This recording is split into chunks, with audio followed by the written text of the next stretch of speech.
Buenas compañeros, hoy vengo a presentarles el trauma de tórax. Mi nombre es Daniela Margarita Guerra Hernández, soy estudiante de la Universidad del SINU y estoy en la rotación de cirugía con la doctora Diana González Berrocal. Bueno, como definición del trauma de tórax tenemos que son aquellas lesiones orgánicas producidas por agentes mecánicos, físicos y químicos externos que pueden afectar las estructuras torácicas como la pared torácica, la pleura, los pulmones, el diafragma y el contenido del mediastino. En la anatomía del tórax tenemos que este se encuentra formado por el esternón, 12 pares de costillas, 12 vértebras torácicas y articulaciones que las conectan. Las principales articulaciones torácicas incluyen los discos intervertebrales, costovertebrales, esternocostales, esternoclaviculares, costocondrales e intercostales. Entre dos costillas adyacentes existen unos espacios denominados intercostales. Son 11 en total, cada uno tiene a los músculos intercostales externos, internos e íntimos, junto con el paquete neurovascular intercostal. Este último consiste en la arteria, vena y nervio intercostal, además de los músculos intercostales y el diafragma. Estos son los músculos más importantes, ya que son responsables de la respiración. Hay músculos adicionales involucrados en la formación de la pared torácica. Estos incluyen los músculos transverso del tórax, subcostal, elevadores de las costillas, serrato posterior superior y serrato posterior inferior. Hablando en forma general, se insertan en las costillas sus cartílagos o vértebras torácicas, descendiendo o elevando las costillas. Además, todos los músculos torácicos proporcionan soporte adicional y fuerza al tórax. En la cavidad torácica encontramos el mediastino. Este se divide en mediastino anterior, que contiene al timo, al músculo triangular del esternón y a la arteria mamaria interna. El mediastino medio, que contiene al pericardio, al corazón y al nervio frénico. El mediastino posterior, que contiene a los bronquios, el esófago, la aorta torácica, los nervios vagos, la cadena simpática.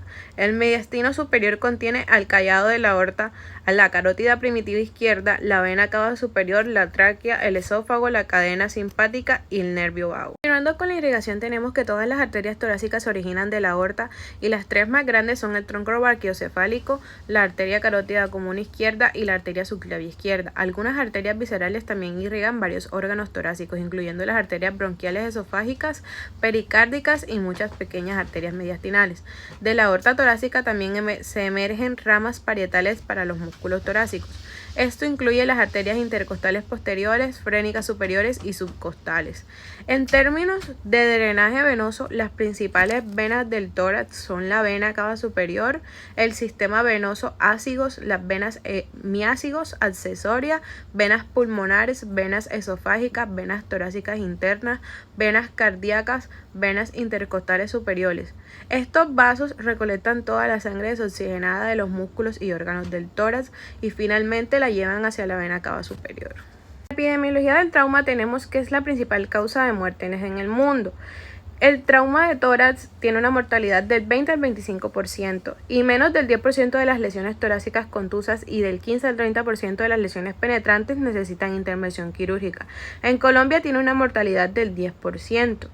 Y en su clasificación y etiología tenemos que el trauma abierto o penetrante es cuando los mecanismos causantes de la lesión producen una comunicación definitiva o temporal entre los espacios pleurales y el mediastino con el exterior. Es causado por heridas de bala y heridas de arma blanca. Y en el trauma cerrado o un trauma contuso tenemos que es cuando los mecanismos de lesión no producen una comunicación entre los espacios pleurales o del mediastino con el exterior. En estos podemos encontrar traumas por aceleración, desaceleración, compresión y sillamiento. Y también tenemos el comportamiento trimodal. Estos traumas pueden ser por accidentes de tránsito un 80%, accidentes laborales un 15% y agresiones físicas un 5%. En la fisiopatología tenemos que cuando un trauma torácico compromete la ventilación, ya sea por fracturas costales, neumotora o contusión pulmonar, se desencadena una cascada fisiopatológica que combina la hipoxia y en esta podemos encontrar hipoventilación alveolar. Esta es producida por el dolor que producen las fracturas costales o la pérdida de integridad de la pared torácica, reduciendo la capacidad ventilatoria. El colapso pulmonar, ya sea producido por neumotoras o hemotoras, disminuye el área de intercambio gaseoso. y esto pues nos lleva a hipoxia. Y la hipercapnia y la acidosis respiratoria. Se dice que la hipoventilación impide la eliminación de CO2, aumentando la PCO. Y el CO2 se acumula y reacciona con H2O formando ácido carbónico, que se disocia y nos lleva a una acidosis respiratoria con un pH mayor a 7.35. Y en las manifestaciones según la PCO2 tenemos que de 60 a 75 milímetros de mercurio, tenemos que nos encontraremos taquipnea, como una sed de aire, ansiedad, confusión, cefalea, vasodilatación cerebral y aumento de la presión intracraneal. De 80 a 100 tendremos letargo, asterixis, obnubilación, encefalopatía hipercápnica, y mayor a 100 milímetros de mercurio encontramos coma, depresión respiratoria y muerte. La hipoperfusión tisular y la acidosis metabólica nos lleva a que el shock hipovolémico por hemotoras obstructivo o por neumotoras a tensión reduce el flujo sanguíneo a los tejidos y se produce una activación de la vía anaerobia.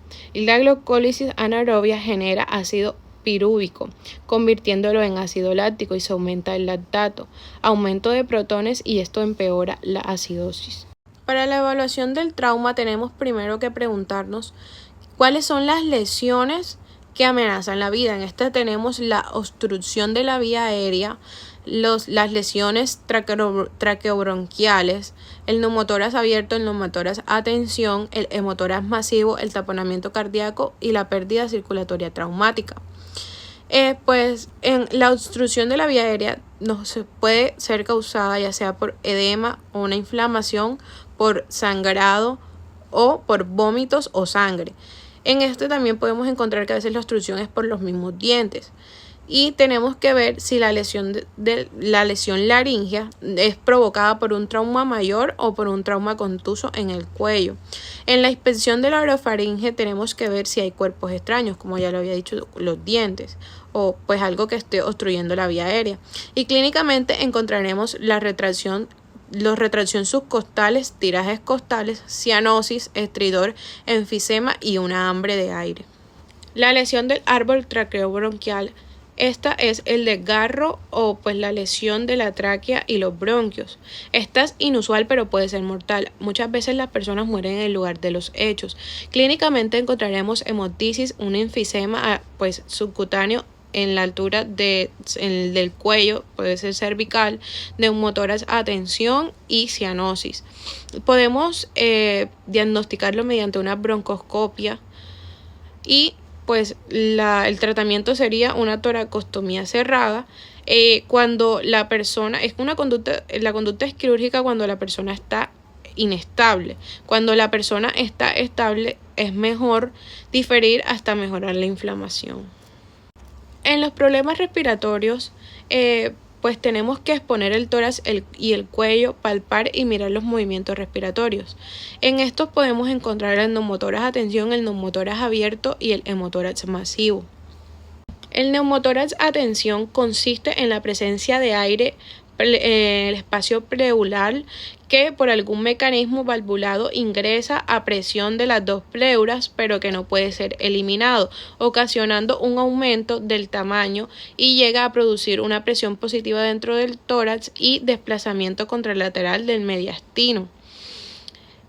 Su etiología puede ser espontáneo, ya sea primario o secundario, o adquirido por trauma o iatrogénico. En el cuadro clínico encontraremos dolor torácico, disnea, tos seca, hemotisis, síncope e inestabilidad. Para el diagnóstico del neumotórax a tensión tenemos que al percutir el tórax se encontrará hiperresonante, aunque los ruidos respiratorios se reducen o están ausentes en el área afectada. Se comprueba con radiografías de tórax o con tomografía computarizada y se realizan oximetrías de pulso y gasometrías. Y para el tratamiento tenemos que podemos realizar una descompresión con aguja o una toracostomía. En el neumotórax abierto se produce por una lesión grande en el tórax que permanece abierta, ya sea una herida en el pecho que succiona o una herida soplante. Es causada por una herida por arma de fuego, por un proyectil de escopeta, por una punción o una incrustación. En la semiología encontramos que el paciente tendrá a la inspección palidez, sudoración, cianosis, taquipnea, contusión, laceración o abrasión y uso de los músculos accesorios. En la palpación encontraremos dolor, hipersensibilidad, crepitación ósea, fremito vocal, expansión y expansión torácica anormal. En la auscultación tenemos el murmullo vesicular disminuido, traumatonea y en la percusión matidez, submatidez o timpanismo. En los hallazgos de la clínica encontraremos dificultad respiratoria, el paciente está ansioso con dolor torácico, presenta taquipnea, taquicardia o pulso filiforme, ingurgitación yugular y enfisema subcutáneo. Preferiblemente en el diagnóstico queremos que sea clínico, ya que no da mucho tiempo para actuar de formas diferentes. Pero si se da y el paciente está estable, podremos realizar una radiografía de tórax. Y para el tratamiento tenemos que de manera inicial se coloca un apósito estéril en el defecto o se puede colocar un tubo pleural. La forma de colocar el apósito es que se fijan solo 3 de sus 4 lados para permitir la salida del aire durante la expiración. Y el tratamiento definitivo ya sería el cierre quirúrgico del defecto. El hemotórax masivo es la acumulación rápida de más de 1500 mililitros de sangre o de 1/3 o más del volumen de sangre del paciente en la cavidad torácica. Su etiología tenemos lesiones en el parénquima pulmonar y los vasos sanguíneos intercostales o mamarios. Y las lesiones que conducen a un hemotórax masivo incluyen ruptura aórtica, ruptura del miocardio y lesiones de las estructuras iliares. En su clínica encontraremos las venas yugulares planas por hipovolemia grave o distendidas si hay un hemotórax a tensión asociado, un shock asociado a ausencia de sonidos de la respiración o el embotamiento. En su diagnóstico tenemos en la inspección colapso yugular, en la percusión matidez, en la auscultación ausencia del murmullo vesicular y en la radiografía encontraremos aumento de la radiopacidad y en el ECOFATS pues tenemos mayor sensibilidad, en el TAC de tórax mayor precisión, está indicado en casos cuando hay una estabilidad hemodinámica, o sea que el paciente está estable.